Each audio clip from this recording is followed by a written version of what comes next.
असम में परिसीमन। भारत निर्वाचन आयोग ने असम में विधानसभा और संसदीय क्षेत्रों के परिसीमन की प्रक्रिया शुरू कर दी है। ये 2001 की जनगणना के आंकड़ों पर आधारित होगी। याद रखना, 2011 की जनगणना के आंकड़ों के आधार पर नहीं हो रही है, ठीक है? 2001 की जनगणना के आधार पर हो रही है, ये याद रखना। असम में निर्वाचन क्षेत्रों का अंतिम परिसीमन 1971 की जनगणना के आधार पर 1976 में किया गया था। परिसीमन जनसंख्या के परिवर्तन के प्रतिनिधित्व के लिए लोकसभा और राज्य विधानसभा सीटों की सीमाओं को फिर से निर्धारित करने का कार्य करते हैं। परिसीमन आयोग की नियुक्ति भारत के राष्ट्रपति द्वारा की जाती है और यह भारत का चुनाव आयुक्त के सहयोग से काम करता है। इसमें सेवानिवृत्त मतलब रिटायर्ड सुप्रीम कोर्ट न्यायाधीश, भारत के मुख्य न्यायायुक्त और संबंधित राज्य चुनाव आयुक्त शामिल हैं। परिसीमन आयोग बिना किसी कार्यकारी प्रभाव के काम करता है। संविधान कहता है कि आयोग के आदेश अंतिम है और किसी भी अदालत के समक्ष उस पर सवाल नहीं उठाया जा सकता, क्योंकि इससे चुनाव अनिश्चित काल के लिए रुक जाएगा। परिसीमन की मुख्य उद्देश्य जनसंख्या के समान खंडों को समान प्रतिनिधित्व प्रदान करना है। इसी राज्य के सभी क्षेत्रों में जनसंख्या समान रूप से नहीं बढ़ती, इसलिए निर्वाचन क्षेत्रों का परिसीमन न केवल जनसंख्या में वृद्धि को दर्शाता है, बल्कि इसके विवरण को भी बदलाव को भी दर्शाता है। अनुच्छेद 82 के तहत संसद प्रत्येक जनगणना के बाद एक परिसीमन अधिनियम बनाता है और एक अधिनियम लागू हो जाने के बाद केंद्र सरकार परिसीमन आयोग का गठन करती है। अब दूसरी न्यूज है आकांक्षी ब्लॉक कार्यक्रम। आकांक्षी ब्लॉक कार्यक्रम के पहले चलती थी आकांक्षी जिला कार्यक्रम। आकांक्षी जिला कार्यक्रम ठीक है, इससे पहले ये चलती थी। ये कारगर नहीं हुई तो इसके बाद आकांक्षी ब्लॉक कार्यक्रम को लाया गया है। इसका उद्देश्य मौजूदा योजनाओं को एकीकृत करके परिणामों को परिभाषित करके और उनकी लगातार निगरानी करके भारत के सबसे कठिन और अविकसित ब्लॉकों में नागरिकों के जीवन की गुणवत्ता को बढ़ाना है। आकांक्षी ब्लॉक का कार्यक्रम का उद्देश्य ये है, ठीक है। इसके लिए भारत के 24 राज्यों 4 केंद्र शासित प्रदेशों से मतलब के 500 ब्लॉकों की पहचान की गई है। कितने ब्लॉकों की? 500 ब्लॉकों, ठीक है। स्वास्थ्य और पोषण, ये आकांक्षी ब्लॉक कार्यक्रम के कार्य क्षेत्र है, ठीक। किन कार्य क्षेत्रों पे काम करेगा आकांक्षी ब्लॉक कार्यक्रम? स्वास्थ्य और पोषण, शिक्षा, कृषि और समृद्धि सेवाएं, पेयजल और स्वच्छता, वित्तीय समावेशन, बुनियादी ढांचे, समग्र सामाजिक विषय पर ध्यान दे। आकांक्षी ब्लॉक कार्यक्रम भी 3 व्यापक रूपरेखाओं पर निर्भर है। मतलब 3 कौन कौन से हैं? पहला है अभिसरण, दूसरा है सहयोग, तीसरा है जन आंदोलन की भावना से प्रेरित ब्लॉकों के बीच प्रतिस्पर्धा। अभिसरण के अंतर्गत आते केंद्र सरकार और राज्य सरकारों द्वारा प्रायोजित जो योजना हो उनका एकीकरण करना। मतलब अभिसरण मतलब समटाव करना, ठीक है। जैसे केंद्र सरकार ने कहा कि इस फलाने फलाने एरिया में रोड बनाया जाए और राज्य सरकार ने कहा कि फलाने फलाने उसी एरिया में नाला बनाया जाए। अब इसका मतलब ये थोड़ी ना है पहले रोड बनेगा फिर नाला बनेगा। इससे मतलब क्या है कि रोड बनाए या नहीं बनाए बात बराबर है। तो इसका मतलब है अभिसरण का मतलब है एकीकरण करना। अगर केंद्र सरकार राज्य सरकार ने कहा है नाला बनेगा तो पहले नाला बनाए फिर रोड बनाए, ठीक है। नहीं तो कोई फायदा ही नहीं है। इसका मतलब ये है। समझ में आ गया होगा तो आगे बढ़ते हैं। अब अगला है कानून का नियम सूचकांक, ठीक है। इसे कौन जारी करता है? विश्व न्याय परियोजना द्वारा यह जारी होता है, ठीक है। World justice project WJP, world justice project rule of law index 2023 के अनुसार इस साल अधिकांश देशों में कानून का शासन एक बार फिर खत्म हो गया है, ठीक है। ये कौन कहता है? रूल ऑफ लॉ इंडेक्स 2023 के अनुसार कहा जाता है अधिकांश देश में कानून का शासन एक बार फिर खत्म हो गया है। 6 अरब से अधिक लोग ऐसे देश में रहते हैं जहां 2023 और 2024 के बीच कानून का शासन कमजोर हो गया है। 2023 world justice project rule of law index में शीर्ष स्थान पर देश है डेनमार्क। डेनमार्क पहले नंबर पे है। दूसरे पे है नॉर्वे, तीसरे पे है फिनलैंड, चौथे पे है स्वीडन और पांचवें पे है जर्मनी। और भारत की रैंकिंग है 142 देशों में से 79, ठीक है। भारत देखो यहाँ ये स्थिति है, मतलब 142 देशों में से भारत की स्थिति 79 है। अब सोच लो कितनी है भारत की स्थिति, ठीक है। पैरामीटर, कानून का नियम सूचकांक के पैरामीटर कौन से पैरामीटर मतलब कार्यक्षेत्र इसके क्या है, किन किन आधारों पर इसको रैंक देते हैं, सूचीबद्ध करते हैं विभिन्न देशों को। ठीक है, 142 देश है इसमें। कितने देश है? 142 देश हैं। 142 में देशों में से ये क्या करते हैं, रैंक जारी करते हैं। ठीक है, और उसमें भारत की कितनी है? 79। अंडरस्टूड। पहला क्या है? सरकारी शक्तियों पर बाधाएं। सरकार निरंकुश तो नहीं है, सरकार पे कुछ बाधाएं हैं। जैसे हमारा क्या है, संसद। अब संसद और न्यायपालिका एक दूसरे के कार्यक्षेत्र अलग अलग हैं। अब इसमें ये नहीं कह सकते संसद न्यायपालिका से बड़ा है या ऊपर आता है, या न्यायपालिका संसद के ऊपर आती है। ये कुछ नहीं कह सकते, दोनों का अपने अपने कार्यक्षेत्र अलग अलग है। इसी हिसाब से इसमें देखा जाता है सरकारी शक्तियों पर बाधाएं कितनी है। ठीक है, और दूसरा पॉइंट कहता है भ्रष्टाचार का अभाव। किस देश में कितना भ्रष्टाचार कम हुआ है, क्या भ्रष्टाचार है ही नहीं। ठीक है, दूसरा पॉइंट इसका ये है। खुली सरकार। खुली सरकार का मतलब है ओपन गवर्नमेंट। ओपन गवर्नमेंट का मतलब है कि जैसे हम डालते हैं आरटीआई, राइट टू इंफॉर्मेशन। ठीक है, आरटीआई के जरिए हम क्या पता करते हैं कि कहाँ कौन से सरकारी काम कहाँ तक हुआ है, पूरी जानकारी मिलती है। उसी के परिप्रेक्ष्य में हम देख सकते हैं खुली सरकार का मतलब यही होता है कितनी ओपनली सरकार है, जो मतलब हम जनता या लोग जो जनता पूछना चाहती है वो बताती है, सरकार के नहीं बताती है। ऐसा ना हो कि मतलब सरकार कहे हम बहुत अच्छे हैं और हम सब काम कर रहे हैं, हम कुछ नहीं बताएंगे आपको बस। इसका मतलब ये नहीं है, इसका खुली सरकार का मतलब है पारदर्शिता एक हिसाब से। ठीक है, मौलिक अधिकार। अब संविधान में, भारत के संविधान में, अब इसमें ये नहीं होगा कि भारत के संविधान के मौलिक अधिकारों के बारे में जो वर्णन है उन्हीं को मापदंड माना जाएगा, नहीं। मौलिक अधिकारों का जो व्यक्तिगत है मौलिक अधिकार, उनका कितना उपयोग हो रहा है या हनन हो रहा है, इन सबको देखा जाएगा, इन सब की निगरानी रखी जाएगी। व्यवस्था और सुरक्षा, कितनी किस देश मतलब व्यवस्था कैसी है और सुरक्षा नागरिकों की कैसी है, इस पर ध्यान दिया जाएगा। नियामक परिवर्तन, जैसे हमारे संविधान में कहा गया है कठोर भी है संविधान और लचीला भी है संविधान। तो इसका मतलब ये हुआ, कठोर मतलब ये हुआ कि कानून सर्वोपरि है, और लचीला मतलब समय के साथ परिवर्तन, आवश्यकता के अनुसार परिवर्तन होता है। लेकिन इसमें क्या होता है, इसमें संविधान की मूल अवधारणा को बिना प्रभावित किए परिवर्तन हो सकते हैं सिर्फ। ठीक है, अब सिविल न्याय में मतलब कितना टाइम लगता है, अपराधिक न्याय। ये 8 पैरामीटर है इस पे कानून का नियम सूचकांक। ठीक है, अभी वॉइस ऑफ ग्लोबल साउथ, ये बहुत सा छोटा सा टॉपिक है, इसकी थीम बस याद रख लो। इसकी थीम है आवाज की एकता उद्देश्य की एकता। ठीक, क्या है? आवाज की एकता उद्देश्य की एकता, आवाज की एकता उद्देश्य की एकता। इसकी थीम ये है, थीम ही पूछी जा सकती है इसमें। और क्या है, यह अनिवार्य रूप से वैश्विक दक्षिण देशों को एक साथ लाने और वैश्विक मुद्दों पर उनके दृष्टिकोण और प्राथमिकताओं को एक आम मंच पर साझा करने की परिकल्पना है। ठीक, ग्लोबल साउथ मतलब कह सकते हैं जो विकासशील देश हैं अधिकतर। अब अगला टॉपिक है अंतर्राष्ट्रीय उत्तर दक्षिण परिवहन गलियारा। इसको क्या कहते हैं? INSTC, इंटरनेशनल नॉर्थ साउथ परिवहन ट्रांसपोर्ट कॉरिडोर। ठीक है, मल्टी मॉडल परियोजना है जो 7200 किलोमीटर तक फैली है। इसका उद्देश्य, अब ये नाम याद रखना कहाँ कहाँ से गुजरती है। ठीक है, देखते हैं। इसका उद्देश्य अफगानिस्तान, आर्मेनिया, अजरबैजान, रूस, मध्य एशिया, यूरोप के साथ साथ भारत और ईरान के बीच के परिवहन को आसान बनाना है। ठीक है, हुआ था जिसे 2000 में स्थापित किया गया था और 2002 में भारत और ईरान और रूस द्वारा अनुमोदित किया गया था। मल्टी मॉडल मार्ग भारत के मुंबई से शुरू होता है और ईरान में बंदर अब्बास और बंदर ए अंजली तक जाता है, फिर कैस्पियन सागर को पार करके रूस में अस्त्रखान, मॉस्को और सेंट पीटर्सबर्ग तक पहुंचता है। ये आप देख लो,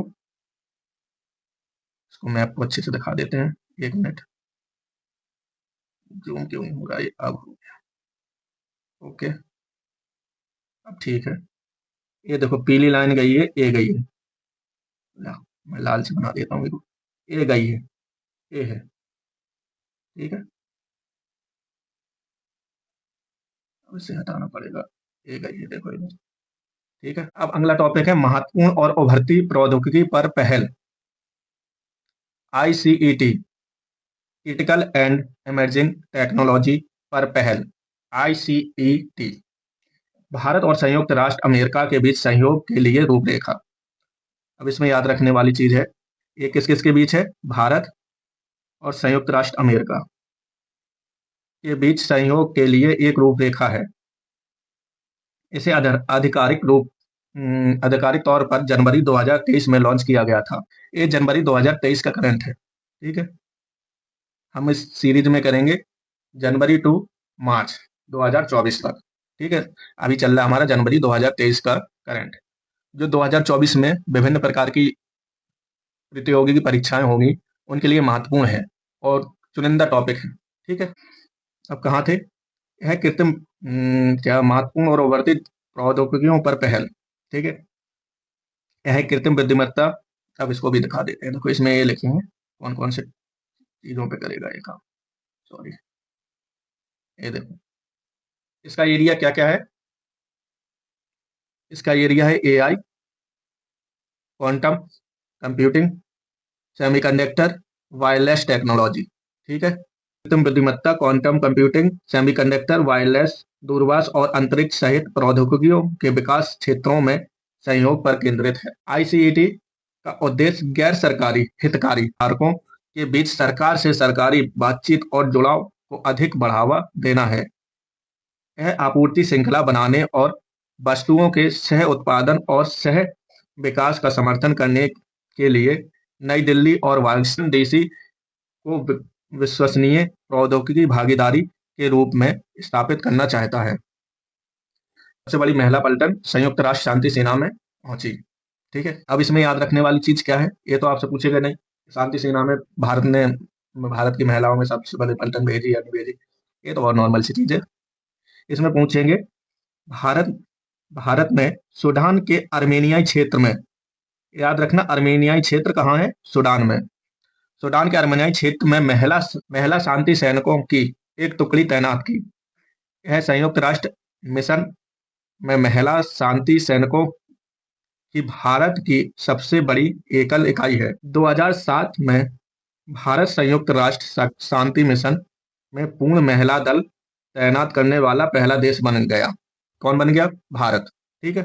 1948 से दुनिया भर में स्थापित 71 संयुक्त राष्ट्र शांति मिशनों में से 49 में 2 लाख से अधिक भारतीयों ने सेवा की। संयुक्त राष्ट्र शांति रक्षक देशों को संघर्ष से शांति की ओर कठिन शीर्ष मदद करने के लिए सुरक्षा और राजनैतिक और शांति निर्माण सहायता प्रदान करते हैं। संयुक्त राष्ट्र शांति स्थापना 3 बुनियादी सिद्धांतों द्वारा निर्देशित है: पार्टियों की सहमति, निष्पक्षता, आत्मरक्षा, जनादेश की रक्षा। पार्टियों की सहमति, निष्पक्षता, आत्मरक्षा और जनादेश की रक्षा के अलावा बल का प्रयोग न करें। मतलब इसमें ये कहा गया है पार्टियों की सहमति और निष्पक्ष होकर जब तक आत्मरक्षा की जरूरत न पड़े तब तक बल का उपयोग नहीं कर सकते। क्या कौन नहीं कर सकते हैं? संयुक्त राष्ट्र शांति सेना में जो सैनिक हैं, ठीक है। इनका निष्पक्ष और पार्टियों की सहमति आवश्यक है। UNSC यह निर्धारित करता है कि संयुक्त राष्ट्र शांति अभियान कब और कहां तैनात किया जाना चाहिए। सुरक्षा परिषद जैसा उचित समझे, मतलब इसका फैसला कौन लेगा? सुरक्षा परिषद। संयुक्त राष्ट्र शांति सेना को कहां तैनात करना है। सुरक्षा परिषद जैसा उचित समझे मिशन जनादेश को बढ़ाने, संशोधन करने या समाप्त करने के लिए मतदान कर सकती है। चार्टर के अनुच्छेद 25 के तहत संयुक्त राष्ट्र के सभी सदस्य सुरक्षा परिषद के निर्णयों को स्वीकार करने और उन्हें लागू करने के लिए सहमत हैं। मई 2023 तक, ये तो आंकड़े हैं, इन्हें एक बार खुद से पढ़ लेना, इतना इंपॉर्टेंट नहीं, ठीक है। अगला टॉपिक है एशियन पैसिफिक कोस्टल यूनियन। यह एशिया प्रशांत क्षेत्र के 32 देशों का एक अंतर सरकारी संगठन है। Bharat Asia Pacific coastal union APPU का नेतृत्व संभालेगा। जिसका मुख्यालय बैंकॉक में है। तो इसमें इंपॉर्टेंट क्या क्या है? इसमें इंपॉर्टेंट है भारत, ठीक है। भारत पीपीयू की एपीपीयू का नेतृत्व करेगा, जिसका मुख्यालय कहाँ है एपीपीयू का? बैंकॉक में। एशियन पैसिफिक कोस्टल यूनियन का मुख्यालय कहाँ है? बैंकॉक में है। एपीपीयू का लक्ष्य सदस्य देशों के बीच डाक से संबंधों का विस्तार, सुरक्षा, सुविधा करना और डाक सेवाओं के क्षेत्र में सहयोग को बढ़ावा देना।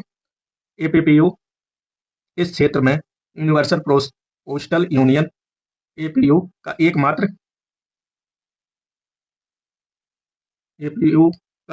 प्रतिबंधित संघ है, जो संयुक्त राष्ट्र की एक विशेष एजेंसी है। संयुक्त राष्ट्र मतलब यूएन की। एस Asian Pacific coastal union. APPU तीन निकायों से बनता है। पहला है कांग्रेस।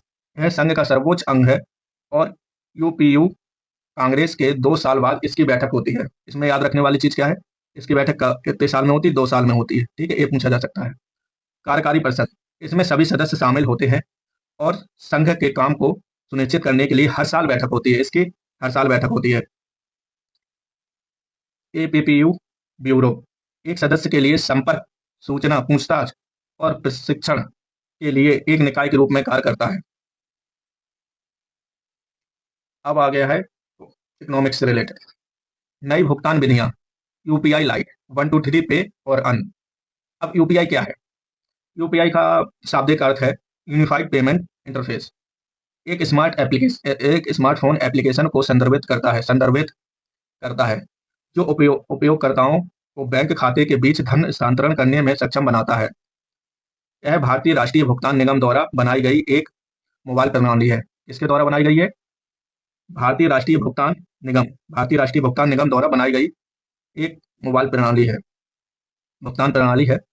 ग्राहकों को अब बैंक खाता संख्या या अन्य वित्तीय विवरण जैसे निजी जानकारी बताकर लेन देन शुरू करने की आवश्यकता नहीं है। यूपीआई 1 2 3 पे क्या है? भारत में नकदी आधारित लेन देन को कम करने के लिए आरबीआई ने यूपीआई की शुरुआत की।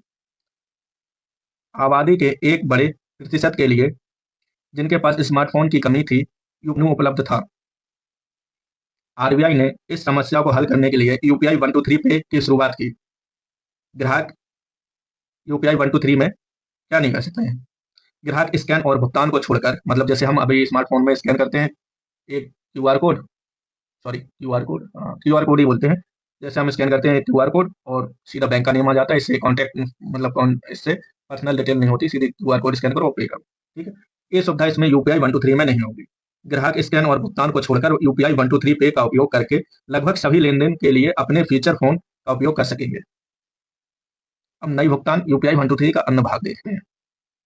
यूपीआई लाइट क्या है? यूपीआई लाइट एक ऑन डिवाइस वॉलेट है। मतलब जिस प्रकार हम पहले शुरुआत में जो स्मार्टफोन वगैरह में पेटीएम या फोन पे आया था, तो हम क्या करते थे? पेटीएम के वॉलेट में अपने बैंक अकाउंट से पैसे डाल लेते थे और हम पेमेंट करते थे, ठीक है। पहले वॉलेट में ऐड करना होता था, फिर हम क्यूआर कोड स्कैन करके पे करते थे, ठीक है। और फिर जैसे जैसे मतलब प्रौद्योगिकी आगे बढ़ी और समय के अनुसार सीधा बैंक से यूपीआई होने लगा है, कोई वॉलेट का रोल नहीं लेगा। और यूपीआई लाइट आप समझ लो दोबारा से वॉलेट आ गया है, ठीक है। यूपीआई लाइट का मतलब यही है। यूपीआई लाइट एक ऑनलाइन सॉरी यूपीआई लाइट एक ऑन डिवाइस वॉलेट है। यूपीआई लाइट का उपयोग करने के लिए उपयोगकर्ताओं को पहले अपने बैंक खाते से ऐप के वॉलेट में पैसे जमा करने होंगे। उपयोगकर्ता इंटरनेट के बिना वास्तविक समय में भुगतान कर सकेंगे। इसमें इंटरनेट की कोई जरूरत नहीं पड़ेगी, ये याद रखना, ठीक है। यूपीआई लाइट में बिना इंटरनेट के, ठीक है, इंटरनेट के बिना वास्तविक समय में भुगतान कर सकेंगे, क्योंकि यह एक ऑन डिवाइस वॉलेट है। अब इसमें देखो आगे क्या है। चरण 1 में यूपीआई लाइट लगभग ऑफलाइन मोड में लेन देन की प्रक्रिया करेगा। यानी डेबिट मतलब भुगतान, जैसे हमने वॉलेट में क्रेडिट कर लिया, ठीक है। अब हमें पेमेंट करनी है तो सीधा हमने मतलब अगर नेट भी नहीं होगा तब भी पेमेंट हो जाएगा, क्योंकि वॉलेट से होगा इसमें, ठीक है। डेबिट भुगतान बिना इंटरनेट कनेक्शन के किया जा सकता है और खाते में क्रेडिट ऑनलाइन किया जाएगा। मतलब इसमें डेबिट तो हम सीधा सीधा कर सकते हैं बिना नेट के, लेकिन क्रेडिट जब अकाउंट से क्या कहते हैं यूपीआई लाइट के वॉलेट में हमें जब पैसे दोबारा से जोड़ने होंगे ना और क्रेडिट करवाने होंगे, तो हमें नेट की आवश्यकता पड़ेगी, ठीक है। इसमें एक आ गया है। अब हालांकि भविष्य में यूपीआई लाइट को ऑफलाइन बनाने की योजना है, जहां ग्राहक लेन देन डेबिट और क्रेडिट दोनों को पूर्ण रूप से ऑफलाइन मोड में शिपिंग और नेविगेशन के लिए अंतर्देशीय जलमार्ग के विकास और विनिमय के लिए 27 अक्टूबर 1986 को भारतीय अंतर्राष्ट्रीय जलमार्ग प्राधिकरण international waterways authority of India अस्तित्व में आया। प्राधिकरण मुख्य रूप से शिपिंग मंत्रालय से प्राप्त अनुदान के माध्यम से राष्ट्रीय जलमार्गों पर आईडब्ल्यूटी आईडब्ल्यूटी बुनियादी ढांचे के विकास और रखरखाव के लिए परियोजना चलाता है। राष्ट्रीय जलमार्ग अधिनियम 2016 राष्ट्रीय जलमार्ग अधिनियम 2016 ने उन पर शिपिंग और नेविगेशन को बढ़ाने के लिए देश में 111 अंतर्राष्ट्रीय जलमार्ग को राष्ट्रीय जलमार्ग एनडब्ल्यू घोषित किया। देश के 27 राज्यों में फैले एनडब्ल्यू की कुल लंबाई 20,275 किलोमीटर है। राष्ट्रीय जलमार्ग अधिनियम 2016 के तहत घोषित 111 राष्ट्रीय जलमार्ग एनडब्ल्यू में से 13 एनडब्ल्यू शिपिंग और नेविगेशन के लिए चालू हैं और कार्गो या यात्री जहाज उन पर चल रहे हैं। अंतर्देशीय जलमार्ग परिवहन आईडब्ल्यूटी मोड को व्यापक रूप से परिवहन के पर्यावरण अनुकूल और लागत प्रभावी मोड के रूप में मान्यता प्राप्त है। राष्ट्रीय तकनीकी कपड़ा mission NTTM national technology textile mission राष्ट्रीय वस्त्र इंजीनियर्ड उत्पाद है जिसका विशिष्ट कार्य होते हैं। वे केवलर, नोमैक्स, डोरोन और स्पेक्टेट जैसे प्राकृतिक और सिंथेटिक फाइबर से बने होते हैं। इन देशों में उन्नत